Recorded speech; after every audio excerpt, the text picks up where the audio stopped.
So I think everybody took the opportunity to dial in. Again, welcome from my side to today's session on the new obligations for Tax Pillar 2 and how they get solved with the new solution in OneStream's PartnerPlace built by inlumi and BDO.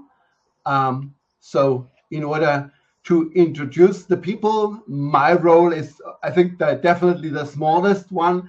I will just moderate a bit through the next 3/4 of an hour. My name is Walter Altmann. I'm located in Germany and the global domain lead for consolidation and tax-related topics with OneStream. And I'm today joined by my colleagues from inlumi and BDO, Marco van der Kooi and Ian Bowden and Scott Mills, and would like those to introduce themselves. Marco, you want to start? Yes, thank you, Walter. Marco van der Kooi. I'm working for inlumi out of the Dutch office in Utrecht and focusing on the go-to-market of our great tax solutions we created together with BDO. My name's Ian Bowden. I'm a tax partner here at BDO. Delighted that many of you have been able to join today. And we've worked very closely with OneStream and inlumi to help provide some of the tax technical content. And I'm the global head of our tax automation and innovation practice. Yeah, and good afternoon, everyone, and good morning to those in the US. Great to see so many of you join in today. I'm Scott Mills. I'm one of the associate directors in the tax automation and innovation team at BDO in the UK. Okay, thank you. Let's have a quick look what will be our agenda for today. I will start off things with giving you a quick overview how the OneStream platform supports such a solution as built here by inlumi and BDO, to cover such a very specific topic here on the tax in general and on the Pillar 2 in specific. Then the colleagues from BDO and inlumi will first introduce quickly their access and their enterprise solution on tax. We'll give you a quick overview about their collaboration work and what they build, and then Scott will take over and will give you a demo on the solution that you really see that live in the system, how that can support you in a BEPS Pillar 2 process. Let's start things. So the enterprise tax reporting is, as I said already said, it's part of our solution exchange located in the PartnerPlace. So that's the extension we have built on the former only marketplace. There were only solutions built by OneStream. Now, I think 1 or 2 years ago, we enhanced that, now giving also partners the opportunity to use their pride, knowledge, and especially business expertise in certain areas to enhance the solution and bring even solutions OneStream by itself would not be able and capable to develop.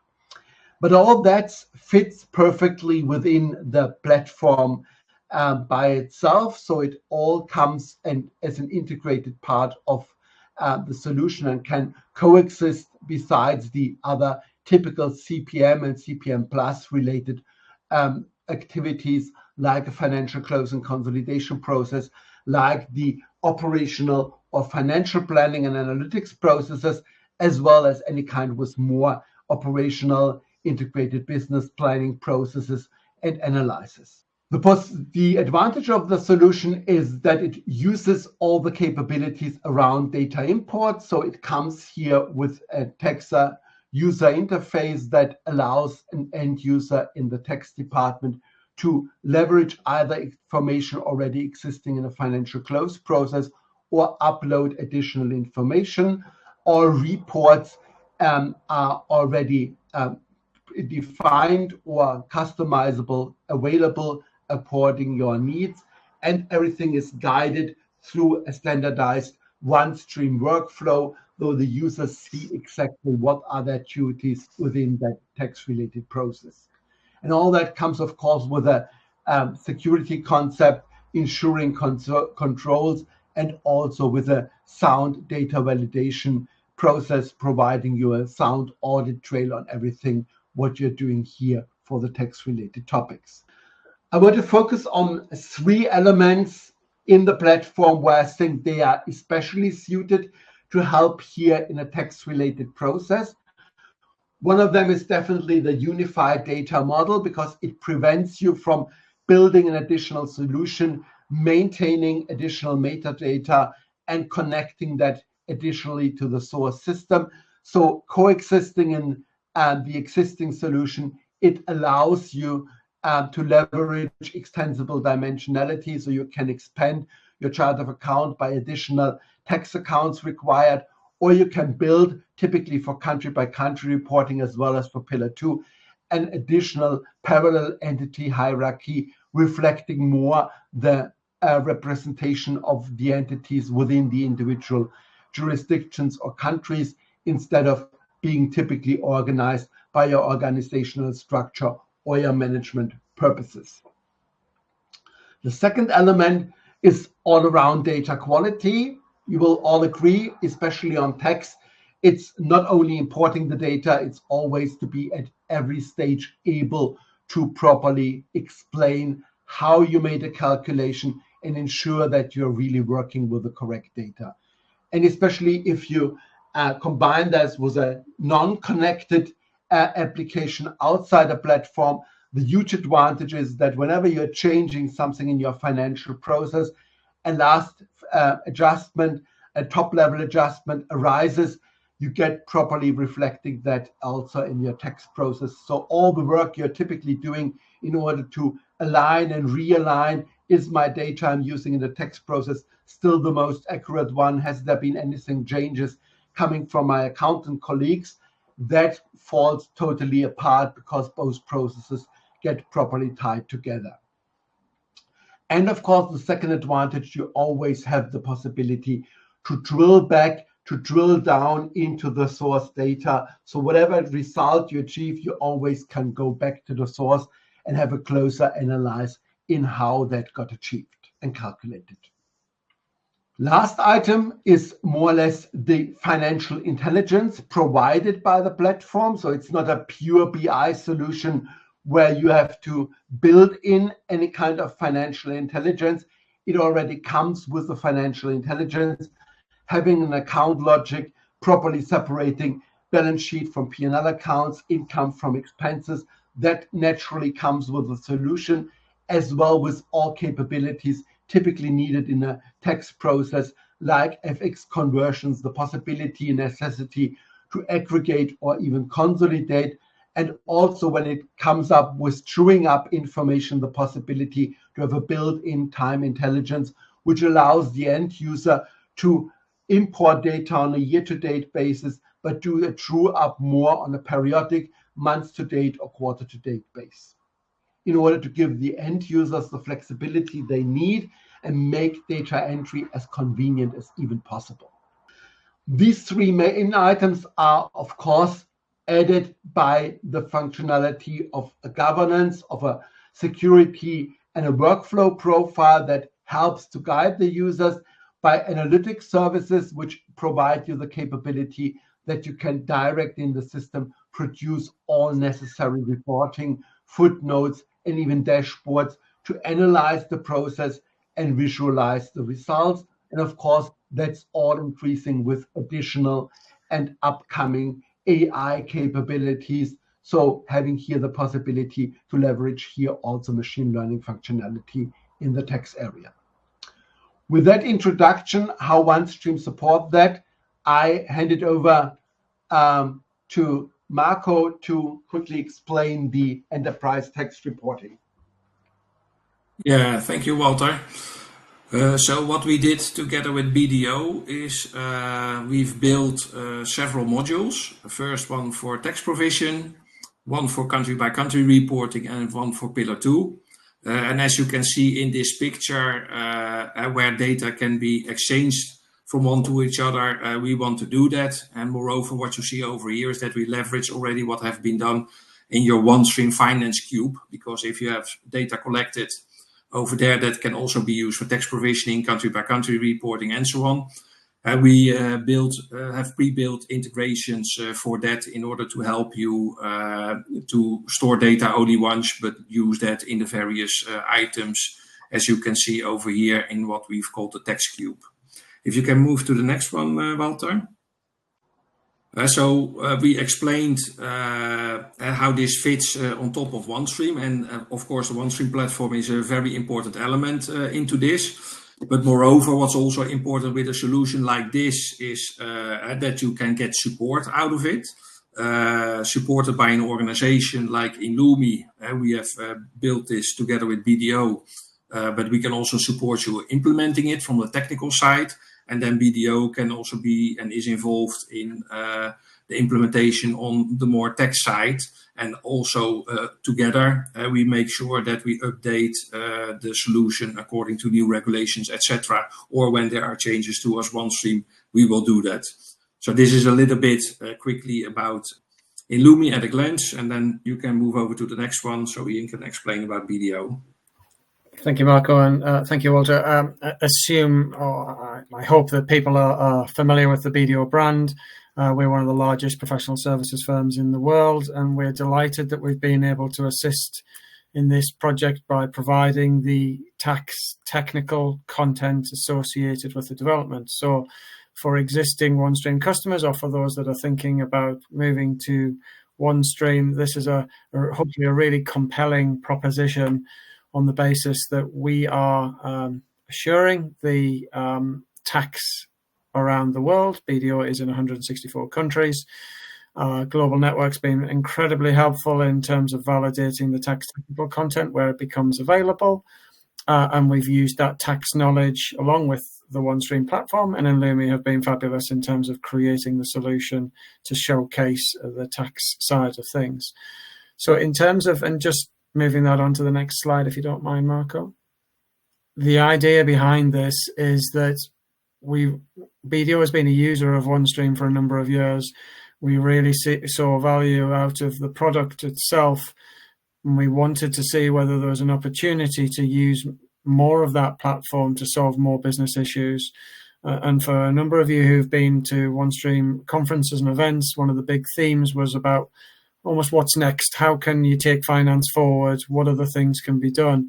And that point that Walter's been made in around data and security and governance and all of that good stuff is exactly why we think tax should be part and parcel of the core modules that we're talking about as part of this.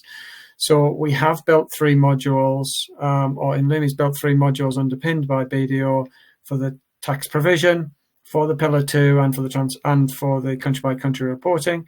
There are a couple of additional modules that inlumi are working on at the moment, again, where we will provide some tax content around transfer pricing and ESG. And I think, clicking on to the next slide, hopefully the plan for today was to talk and focus primarily on the Pillar 2 side of things and to try and bring that a little bit to life. Rather than kind of flick through slides, it's usually a lot easier to be able to see this type of thing and get into it in a bit more detail. So I'm probably going to hand over to Scott now, who's going to give us a bit of a demo. But for those that aren't hugely familiar with it, Pillar 2 is it is now live. More and more countries are confirming their timings and go lives every day. It is something that is quite a big data challenge, which is why we've enjoyed the partnerships and seeing what OneStream's able to offer, because OneStream is very good on data, and being able to grab that data and use it for tax becomes a really compelling case.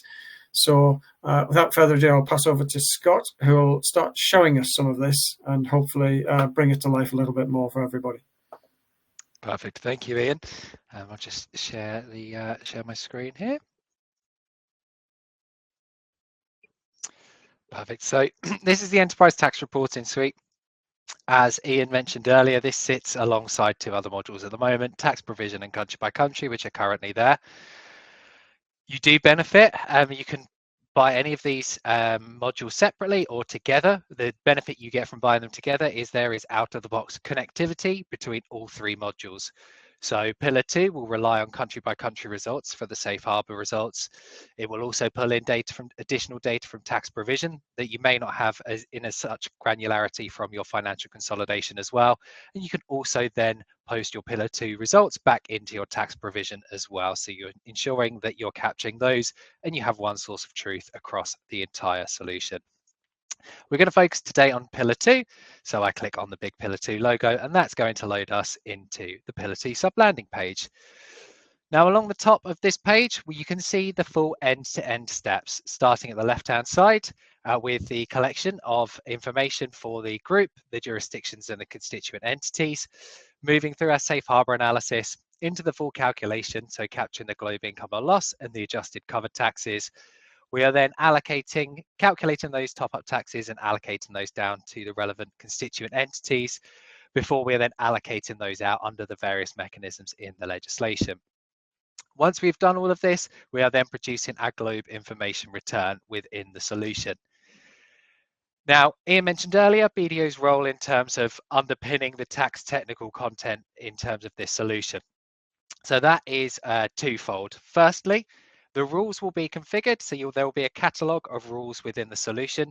So wherever you are headquartered and required to file your Pillar 2 returns, you will have the version and the interpretation of the rules as per that jurisdiction that you are required to file in. You will not just have a generic version of the rules as per the OECD guidance. And the same applies for the globe information return as well. You will have the layout of the return as is specified by the tax authorities in your filing jurisdiction. So there will be a whole catalogue. You will be able to select your jurisdiction for filing in that. Now, for both the rules and the globe information return, where there are any changes to those, and we do expect that there will be changes in the initial years as each jurisdiction gets to grips with unintended impacts of the rules, those will be centrally maintained by the solution. So the BDO Global Network will work to ensure that those are reflected within the solution. So that will be constantly updated for you. So you do not need to worry about the maintenance of those rules and the return layout for you within the solution. Now on the landing page here, we can see that we have some very nice dashboard graphics showing for you. First of all, our safe harbour, you can see your jurisdictions at a quick glance in red and green as to whether these are passed or failed the safe harbour. Well, you can also see the effective tax rate for Pillar 2 purposes. Those that are over the 15% threshold are highlighted in green. Those that are under are in red. So again, you can quickly identify your problematic territories. And finally, we can see the makeup of the top-up tax on the right-hand side. So you do jurisdictions that are giving rise to the most top-up tax under the Pillar 2 legislation. Now I'm going to start here in the collection of the information for the group and the jurisdictions and constituent entities. So our first form here is our rules that apply to all of the group. So this is where our minimum tax rate sits and all of our thresholds for the various tests. Now, where these thresholds are specified in legislation, again, this is all centrally maintained by the solution. So where these thresholds change year on year, those will be reflected in the solution for you. Again, you do not need to worry about the maintenance of those. So this will all be populated for you other than things that are very specific to you, which is the start and end date of your fiscal year.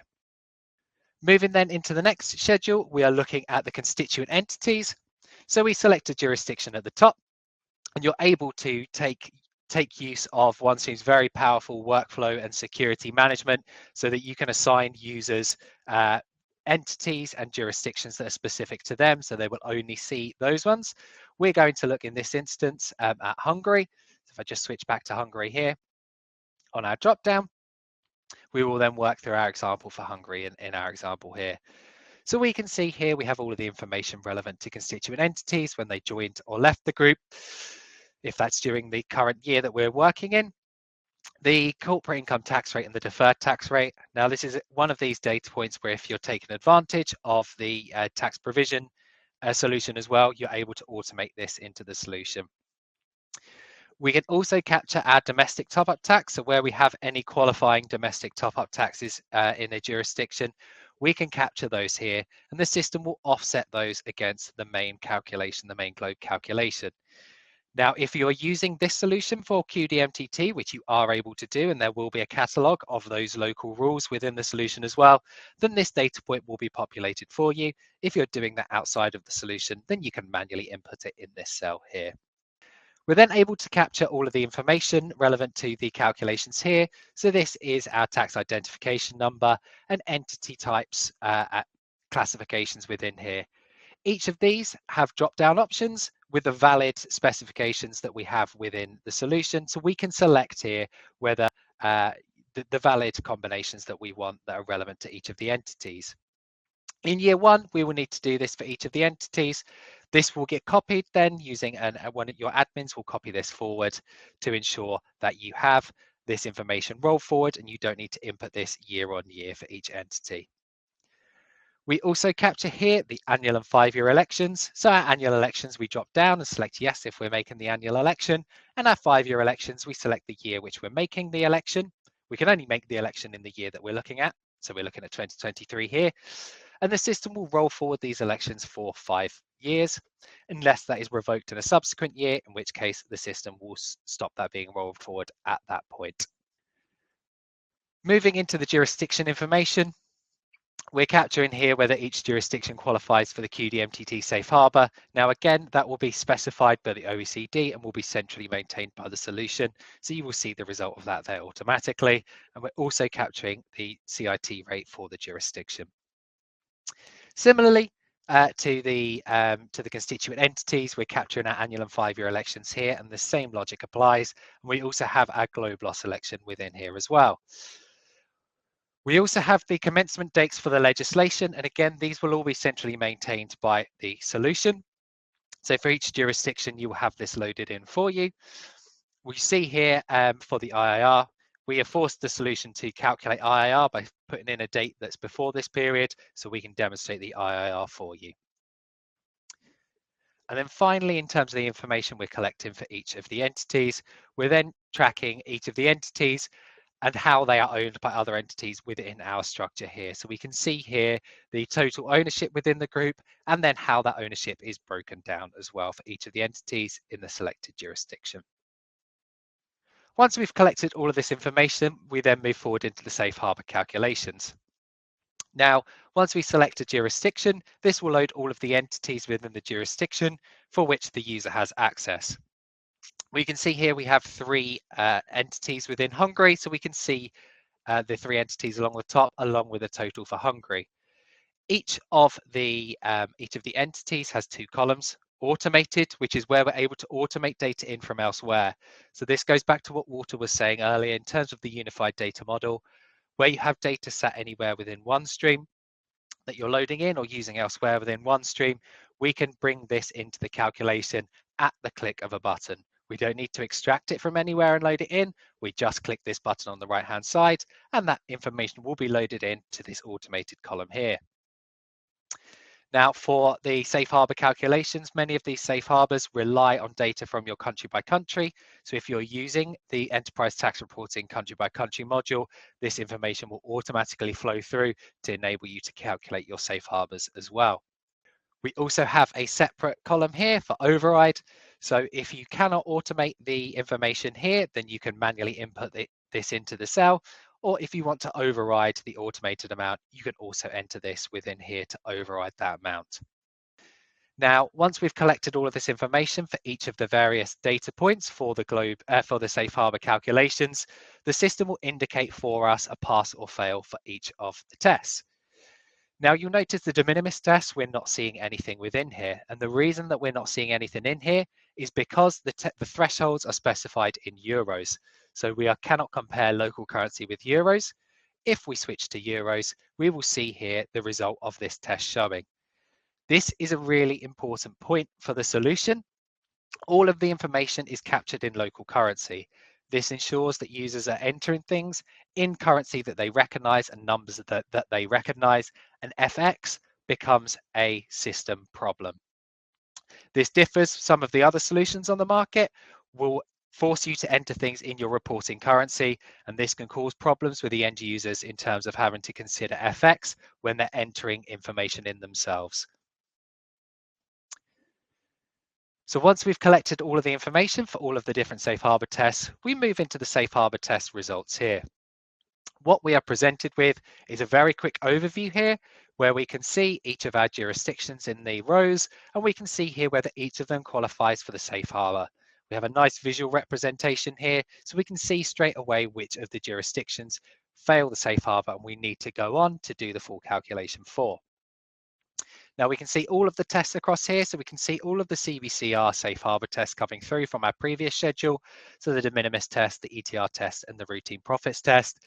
We also see within this schedule the UTPR test. This will only run on the jurisdiction which has the ultimate parent entity in. And we can also see the QDMTT test here. As mentioned earlier, the OECD will specify this list. It is not yet specified, so all of the things will fail. But once the OECD specifies that list, you will start seeing here each of the territories passing as relevant. Now, one point to note, the once out, always out rule is configured within the solution. So if any of the safe harbor tests have failed in the previous year, or a jurisdiction fails the safe harbor test in a previous year, it will automatically fail it in every subsequent year as well. And you're also able to disapply the safe harbor. So the solution will assume that if you pass the safe harbor, you will go on to make that election. However, if you don't want to do that for tax planning purposes, you are able to disapply that if you want to. So you just select yes there, and that will disapply the safe harbor election for being automatically applied. So we're sticking with Hungary. We can see here that Hungary fails the safe harbor, so we're going to move forward into the full calculation. In the following schedule, we have our globe income or loss calculation within here, and I'm just going to switch back to local currency so we can see the data being captured in that local currency. Now, similarly to those previous schedules, we can see here we have the two columns for each of the entity and the jurisdiction total on the right-hand side. Each of the data points here, you'll notice, has a reference at the end, and this is a cross-reference to the globe model rules. What the user is able to do is right-click anywhere within the schedule, go to the OECD article commentary, and actually open up the globe model rules here. The users are able then to read and understand exactly what they're being asked to input for each data point. They don't need to leave the solution. They can do it all within the solution itself. We've ensured that each of the data points as per the globe information return is captured within the solution. And we've also ensured that where guidance breaks down some of these data points into further detail, that you have additional categories to capture this. So we see here the net tax expenses is actually made up of 8 subcategories. So we've broken those down ready for you. And you can see here you're able to automate some of these data points, and you may just want to manually input some of these other data points. This enables you to automate as much as you can of these data points. Now, on the topic of data points, while I'm talking about this, we've also built a number of accelerator schedules. So in terms of collecting these data points, we do have accelerator schedules ready to use for you. We've gone through each of the data points. If I just pull this up on screen here, and we've categorized these using a traffic light system. Green as where we see many of our clients having these data points available, through to amber, where they may be available, but maybe not within the OneStream infrastructure, down to red, where you're unlikely to have that available in any system that will require some kind of tax expert to make a determination on these categories here. So we've gone through each of the areas here to give you a good starting point to understand where to look for data and these key data points within here as well. So moving down the schedule, we have each of these data points that's required for the calculation of a globe income or loss. So we see here, we're collecting all of this data, we're calculating the globe income or loss for each of the jurisdictions, and the system's then calculating whether we have a net globe income or loss for the jurisdiction as well. Similarly to the globe income or loss, adjusted covered taxes has all of the data points relevant for calculating your adjusted covered taxes within here as well. So as we move down the schedule, we can see each of these. The system will automatically recast your deferred tax if it's currently being recognized at a rate higher than 15% as well. So that is all fully automated. You don't need to worry about doing that recalculation yourself. And as we move to the bottom of the schedule, we then see the adjusted covered taxes for each of the entities and the jurisdiction itself. Sorry to interrupt there, Scott, but I think it's a very interesting point. As we go through this, it becomes absolutely crystal clear in terms of the data challenge that is ahead of a lot of groups as we start kind of looking at this. And we can look to automate, and we do look to automate as part of the implementations as much as possible. There's a process point here that we're seeing a lot of groups looking at this more than just a once a year activity. They're looking at interims, they're looking at half years as a process by which they're gathering this information. So the challenge around the data readiness is not to be underestimated as part of this exercise. What you see before you is a fantastic calculator, something that's able to produce the numbers. What you've got it based on is a very good data product that is helpful in terms of being able to find those areas. But please don't underestimate the effort that's required initially before you start mapping it into this, because the more that you can automate, the greater levels of sophistication you're going to create. Even when we start talking about country by country reporting, we talk about needing a qualifying return to be able to do some of the safe harbor analysis. That qualifying return needs to come from systems. It needs to come from data that you already have and exists. So the bigger exercise, we're very comfortable. The calculator produces the numbers. The bigger exercise in that first phase is making sure that you're happy with your data and that it can, and we can map it in. Sorry, Scott. No, absolutely. It's a very important point around the data. The key things our clients are currently really having challenges with is data and around their internal process. Pillar 2 is either going to be done by group tax or pushed out to your local teams. If your local teams are doing it, you need to consider that actually the various steps of this calculation need to be done at different levels.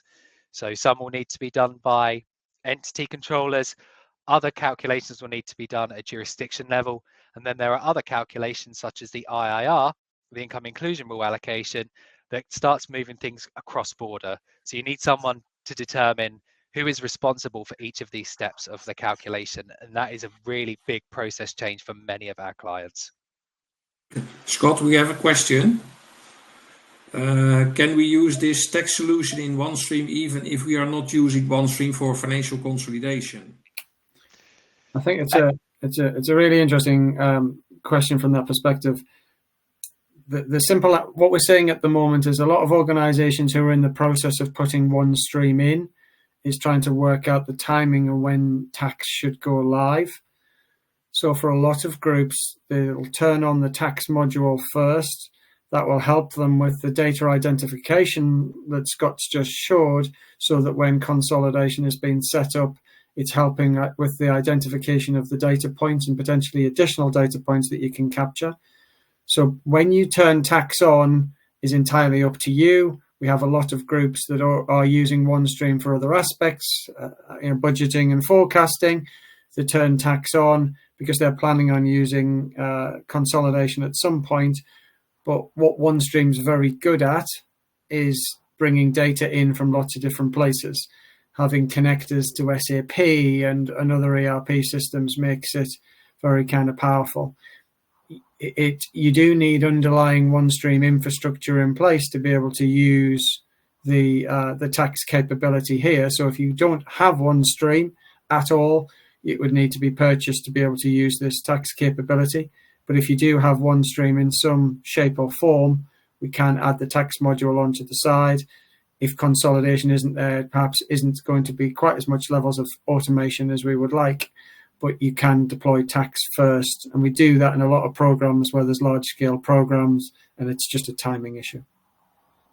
And maybe to add, I think that the major element is that at least in the midterm, you should have the idea to bring both in a platform together to really leverage the advantage to having both processes getting closer connected and leveraging information from one process towards the other. And as Ian mentioned, with which element you start is totally up to you. And if the pressure is currently most impressive on the part here on the tax side, there's the possibility to start with the tax element and include other elements like the consolidation process then in a milestone 2.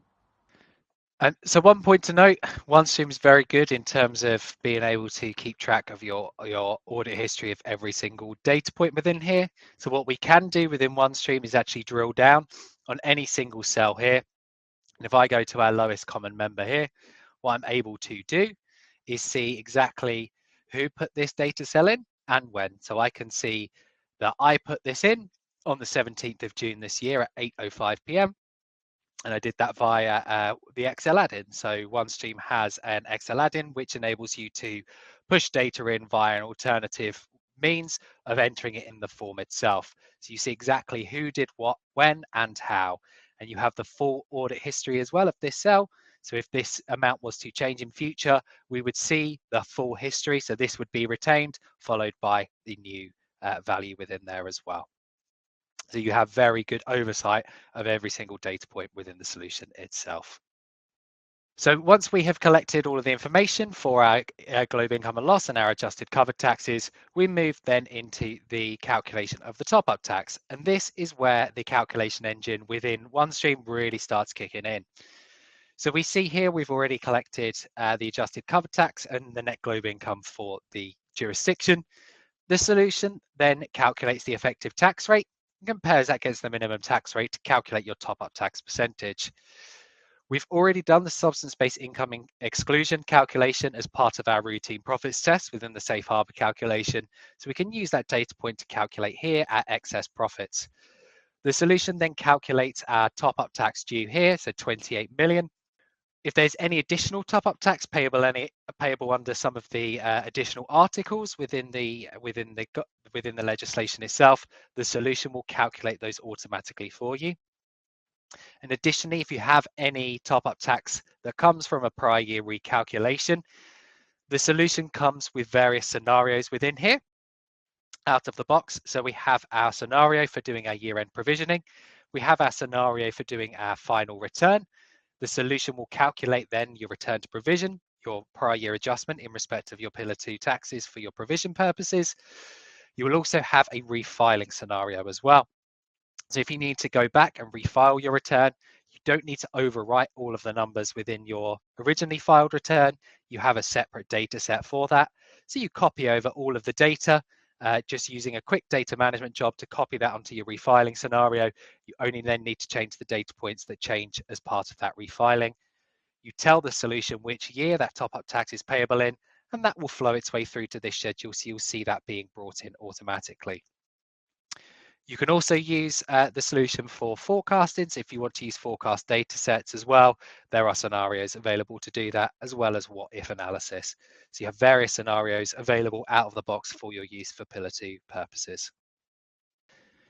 The solution will then offset any qualifying domestic top-up taxes. We're calculating now our top-up taxes under the Globe legislation here, and that will then get us to our jurisdictional top-up tax.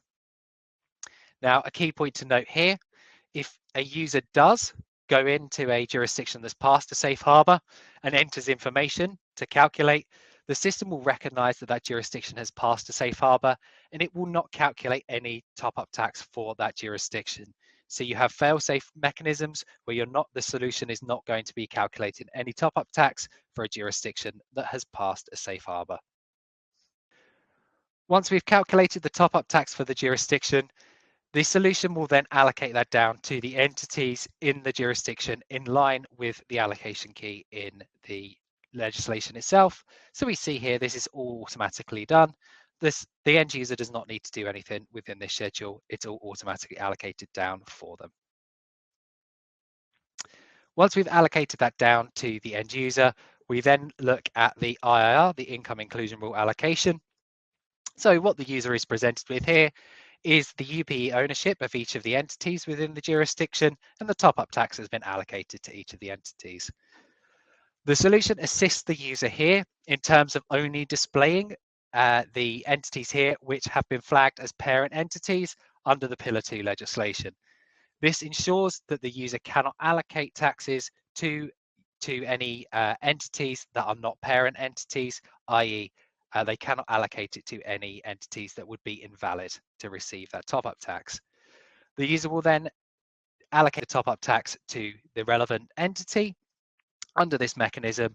And if you do have any of the partially owned parent entities within the solution as well, the offset mechanism is available to use within here as well. Once we've done the allocation for the income inclusion rule, the system will then automatically determine whether any further top-up tax is needed to be captured under the undertax payment rule, the UTPR mechanism.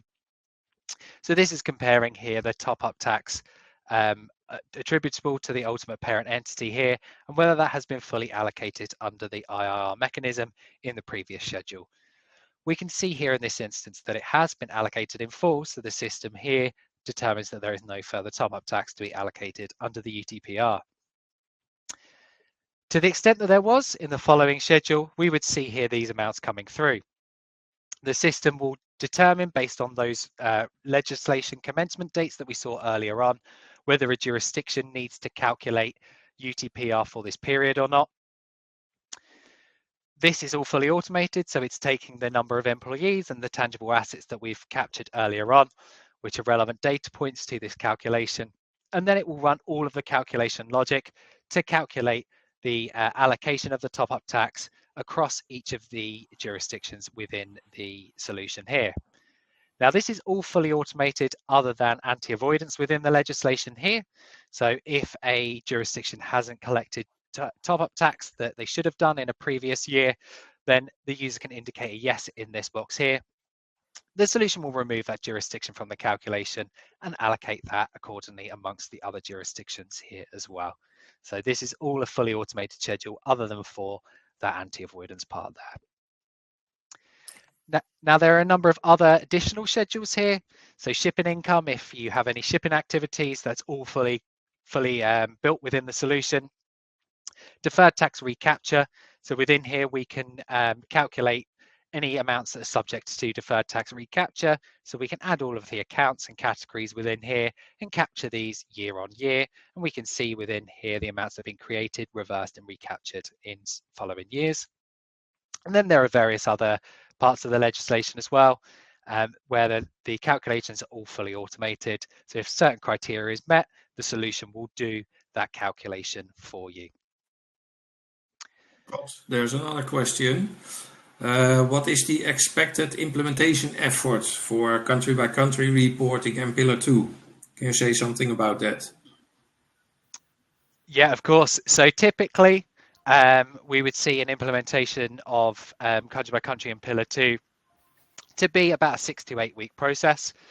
Now, that is predicated on the fact that you already have OneStream in place and you have a degree of data readiness. So we have those accelerator packs for you to enable you to accelerate that process. Or if you've already done that process to identify that, then we can leverage that information.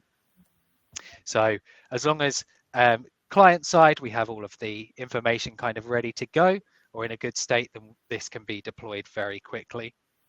And we can include as much automation as possible as well. So typically, yes, it is a 6 to 8 week project for Pillar 2 and country by country.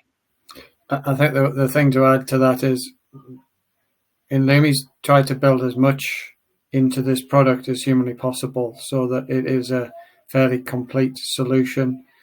There is options because it is OneStream to tweak and adjust things and change colors and do all of the things that a lot of OneStream customers are very familiar with. You can see here you're using the full core capability of the solution. So the timings that Scott gave are for the base product to put that in. There are some great options if you need to just tweak or modify slightly, but this is a 90-95% calculator that does all of the things that you need. The skill of the implementation during that period is getting the data in, minor tweaks and configurations, but there are options to do a little bit more if you wanted to take it further. And I think that's a really important point. We have a list of standard schedules that come out of the box, which is covering the core calculation steps within the legislation. But naturally, your data model is not going to map one-to-one in terms of the data points, and you also may need to do additional steps to get you to the level of granularity and the sophistication of the data that you need for Pillar 2 purposes. So you can create additional schedules within here if you need to do things such as transfer pricing adjustments to allocate those out, for instance. You're able to create an additional schedule to build that into the process. These aren't fixed schedules for you. You will need to retain them so that you're doing the full calculation, but you can add additional schedules in. You can also add additional lines in. So for instance, if I just go back to our globe income or loss schedule here, many of these data points you aren't going to have in this exact format within your underlying data model. So whether that's your financial consolidation or your tax provision tool, wherever you're bringing the data in, it's unlikely to be in this exact format. So what you're able to do is create effectively children to some of these data points. So for instance, if we look at the accrued pension expense, actually the accrued pension expense is made up of two aspects. We have the accrual, which you may be able to automate, and the payment. And the payment you may not be able to automate. So actually what you're able to do within this schedule is actually create kind of two additional children to this data point. So you can expand that out to match your exact data model. And that's just one example of what you could do for this, but you can do that for any of these data points here. We have the placeholder for the ultimate number that you need to report, but you can break that down into as many components as you need to be able to leverage and automate from your underlying systems. So at this point, we've run all of the calculations, and we have calculated all of the top-up tax that is due. The final step that we will need to do is report this. So we will go to the disclosures tab here, and this is where the Globe Information Return will reside. Now, we haven't configured the OECD model version of this because no jurisdiction is going to take that in its exact format. So as each jurisdiction around the globe starts releasing the format of the Globe Information Returns and how that's going to look for them, that will be built within the solution itself. So you will have a catalog of these Globe Information Returns to pick from, and you'll select the one that is relevant to you. And that will present all of the data in the exact format and layout that is required by the tax authorities that you need to file in. Now, the only other point to mention here is the QDMTT, so qualifying domestic minimum taxes. The solution will support qualifying domestic minimum top-up taxes. And again, we'll have a catalog of those rules. And again, where those are chosen to be used within the solution, the rules and the Globe Information Return for those qualifying domestic minimum taxes will all be maintained and updated centrally by the solution as well. So you are able to use the solution both for your Globe return and for your QDMTTs as well. So that concludes the end of the demo. I will pause there for any questions or any reflections that we have now. I appreciate that's been a bit of a whistle-stop tour through Pillar 2. There is the country-by-country reporting module, which it can be almost fully automated, which we use to try and drive some of the analysis within this as part and parcel of it. If you are interested in more information or want to see a proper demo with a bit more time taken, then please do reach out to us. I'm more than happy to schedule that in. Any other questions from anybody? Yeah, I don't see any questions yet, so I think we can conclude, Walter. Yeah, I think as we maybe wait on some additional questions someone is typing, I think it's worth to clarify, because we now see it on the screen. So the total enterprise tax reporting solution provided by inlumi and BDO consists of 3 modules. Can you clarify, does a customer needs to implement all 3 of them, or can a customer start with only using 1 or 2 elements of them? So I think country by country reporting and Pillar 2 are, with regard to the safe harbor test, very closely connected, while the tax provisioning sits a bit apart. And is there a possibility to keep tax provisioning as not used, or even as used in a step 2? Absolutely. And I think the idea being that having something powerful within OneStream gives you options. So if you're already happy with your tax provision product, if you're already paying license fees for solutions, you may not be in a really big hurry to think about reducing the cost of those license fees and swapping to another product. So for tax provision, it's possible to bring in data from other tax provision products to help feed the Pillar 2 calculations as and when. As Walter alluded to, CBCR again, some groups will already be doing CBCR, and there is no problem about bringing that CBCR data into the Pillar 2 calculation. But for groups that want to combine them, we do offer the ability for CBCR and Pillar 2 to be intrinsically connected, so that we can use the CBCR to power the safe harbor calculations. But all three can be standalone modules. They don't have to be connected. And over time, we hope that people will take more and more of the modules on, as it makes complete sense to have all of your data in one place and to be able to use it in that type of way. But there is no problem at all having starting with one and then adding the others as you progress. Okay, thanks for clarification. I think as Marco from inlumi, you might have already done a number of projects, and Ian mentioned during the session that data readiness is one of the key elements, that you really need to know where you get your data from. There are some elements that might be easy to get from your ERP landscape. Others might need some tweaking. Again, others really might be a bit more complicated, and especially in the early steps, really require a lot of manual work to get them really properly aligned.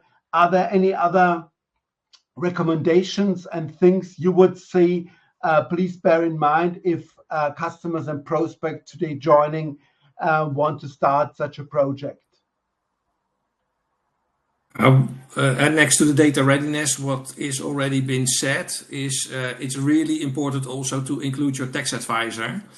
So in the projects that we are working on together with BDO, we definitely see the need for that part, as well as it's up to interpretation, what kind of data is needed, how calculations need to run and to be calculated in the right way. Of course, that's done in the system, but you definitely need somebody available who's able to evaluate that. I don't know if there's something to add from your side, Ian or Scott, but that's what I definitely also see as a very important aspect and a learning point in the implementations.